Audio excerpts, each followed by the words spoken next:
Hey everybody, what's up? This is James Hernandez. How you all doing? And welcome to a brand new video. And today I'm going to be reviewing a video game, and it's going to be part of the Hitman franchise, and that is Hitman Absolution. So Hitman Absolution is the fifth installment of the Hitman video game franchise, pretty much like in the main series. And this game was released in 2012. So if you guys are familiar or not so familiar with the Hitman franchise, it centers around the Hitman named Agent 47, as he was created by Dr. Otto in order to become like one of the dangerous, deadliest assassins in video game history. So in this game, the game begins like with Agent 47 going on a quest to hunt down Diana Burnwood, and that's because Diana Burnwood has betrayed him in the last game called Hitman Blood Money, which this game is also a sequel to. And he hunts down Diana Burnwood for her betrayal to him. And when he shot her when she was taking a shower, she actually gave Agent 47 a quest and a promise to protect a teenage girl named Victoria, who has like the similar origin story like Agent 47. So he kept a promise to Diana Burnwood, and he puts Diana Burnwood into a safe place, which looks like a church. But then, like when he discovers that that Diana Burnwood was captured, he has to go through all the missions across the world to assassinate all these bad guys, and he has to go rescue Victoria because he did keep a promise to Diana Burnwood just before she dies. But we'll get into that when we talk about spoilers. So I first played this game when my father ordered this some for me on Amazon.com, and then I played it for the PS3, and I actually really enjoyed it. Now, it's not the greatest like Hitman game in the series. It's actually sort of the weakest game, but it's definitely not a bad game because there are some really good things about it. So the one thing I want to talk about is the graphics. Now the graphics is actually very detailed in this game. Unlike the previous Hitman games like Codename 47, Hitman 2 Silent Assassin, Hitman Contracts, and Blood Money, this game actually has pretty much like the almost realistic detailed graphics when you're like in the level designs, looking at the character models like Agent 47, Diana Burnwood, and Victoria. I think the designers for this game did a very good job with its graphics, giving it like more detail. Like checking out the whole like areas of the cities that you're traveling to, especially when Agent 47 is like assassinating targets and all that kind of stuff. And yeah, I do think that the graphics is actually very well very well very well designed. So I actually had to give props to the designers of the game. Now, let's talk about the controls. The controls is actually really good. Unlike the previous Hitman games where it's mostly like on stealth, well, this is also a stealth game. But this game, you don't have to worry about like switching outfits when you're like sneaking into places where you're not supposed to go to, because this game actually kind of feels more like a beat 'em up game, like something out of another like shooting video game or third person game, rather than a Hitman game.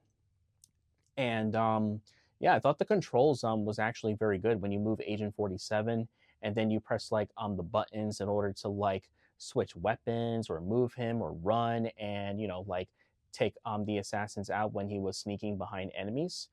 And yeah, the controls are good. Like I really don't have like any problems with any of the controls. The controls are very well balanced, and it does become really good, especially the camera angles. The camera angles is actually very good. Like there's no like shaky cams. There's no like cameras like moments where it wants to fight with you like some other video games. But the camera's good. I really do enjoy I like the camera angles, and like I said, kept repeating, I do like the controls. Now, let's talk about the story. So, even though the story in this game is mostly about Agent 47 has to protect this teenage girl named Victoria, um, I felt like the story was kind of bit the weakest part of the game, and that is because the story is like 12 hours and 39 minutes. I'm not even joking. It took me like days and weeks and even a month to finish this game, even though I do enjoy playing the game, but the story is so long. And I was just like, when it goes from one mission to another, and another mission to another when you're like done assassinating the targets that you're supposed to kill. And then the story keeps going, and I was like, oh my god, it's still going, like holy crap. But that's not to say the story was bad, because like I was pretty curious about what the story was going to be. So when it was about Agent 47 has to protect this teenage girl Victoria, I thought it was pretty cool. Like I thought it was something that Agent 47 would do in some of the other games, like during the missions, where he also like not only assassinate targets, but he also like tends to save hostages, you know. And even though that wasn't like the main part of the previous games, or even like the World of Assassination trilogy, which is also like the future entry to the Hitman franchise, but in the plot like this, I thought it was pretty cool. And um and there was like moments in the game where I actually was like, man, this guy does not play around. One is where Agent 47 disguised himself as a barber, and then he basically just like kidnaps the guy who was about to get a haircut, and he punishes him by forcing him to dig in the middle of the desert. And he was like asking the guy where Victoria is when Agent 47 heard that Victoria was captured. And then the guy was like whining like a little kid, because he was so scared of Agent 47 while he was being forced to dig and has to answer Agent 47 a question, because if not, then Agent 47 will kill him. And that is something like, it reminds me of like Thomas Jane's Punisher from the Punisher movie, when he was torturing Mickey Duca in order to like ask him like where the saints are. And that's something like I was just like, so Agent 47 kind of reminds me of the Punisher in a way. And while Agent 47 was eating an apple, he did ask him like where Victoria is. And then and then like the guy said that he left Victoria with this other super big powered guy named Sanchez, which I'm going to be getting into in a second. So when Agent 47 finally got the answer, he told him to stop digging, and then he actually forced him to walk. And then as soon as the guy was about to kill Agent 47 by shooting him, and they was like calling him names and saying all these like words that are so inappropriate, Agent 47 actually pulled up his rifle, and he just like shoot at it was something that kind of reminds me of a bomb, and he just blow the guy into bits. And I was just like, man, this guy does not play any games. Like Agent 47, like if we bump into this guy for real, we're dead. Now let's talk about one of my favorite levels in this game. My favorite level is when Agent 47 was fighting Sanchez, when Agent 47 was disguising himself as a wrestler. And when he was fighting Sanchez, he actually did put up a good fight. And then he also tortures Sanchez in front of the audience when he asked him where Victoria is. And then the guy was like, "Oh, I'm not telling you shit." And then 47 almost broke his arm by bending his arm so hard. When you hear that bone crack sound, I was just like, ouch. Like that guy is so strong, because Agent 47 may look like a regular bullheaded guy, but he is not just a regular human like us are, because Agent 47 is a superhuman, and he's like created from an experiment.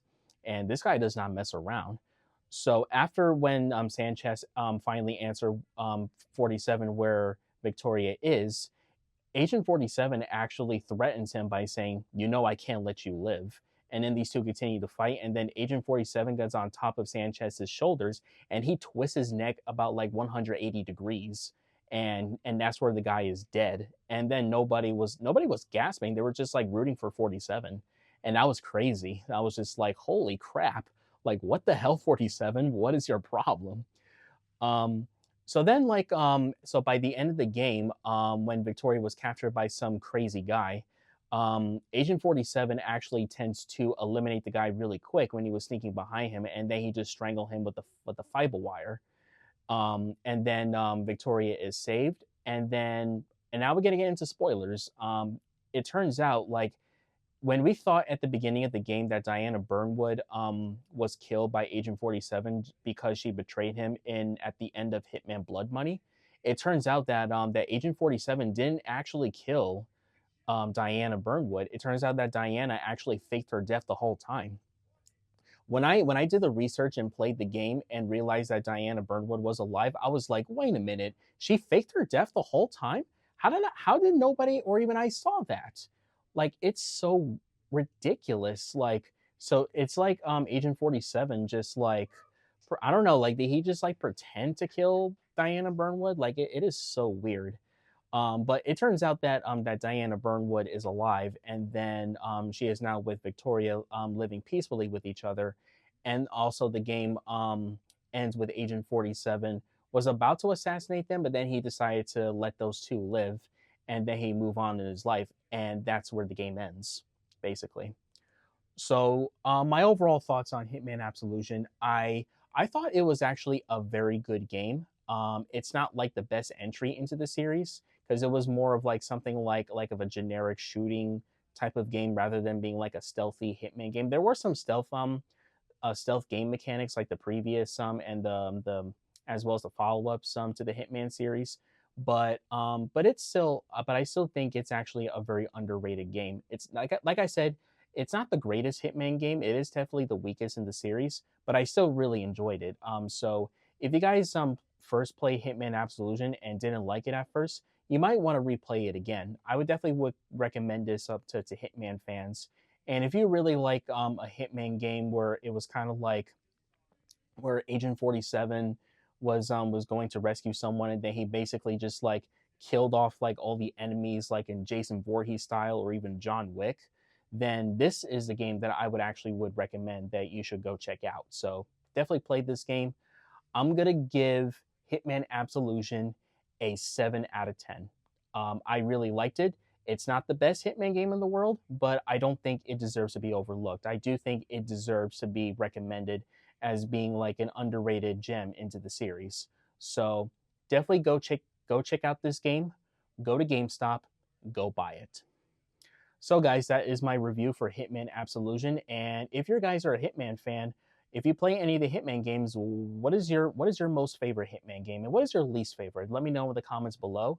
And if you have played Hitman Absolution, let me know what you think. I would love to hear your thoughts. So like I said, let me know in the comments below. And hope you guys enjoyed this video. Um, Make sure to subscribe to my channel, hit that like button, and turn on the notifications when I make future videos. And stay tuned that I'm going to be watching the Peter Jackson King Kong movie, and then I'm going to be reviewing that movie next. So stay tuned for that movie, for King Kong. So hope you guys enjoy my review for Hitman Absolution.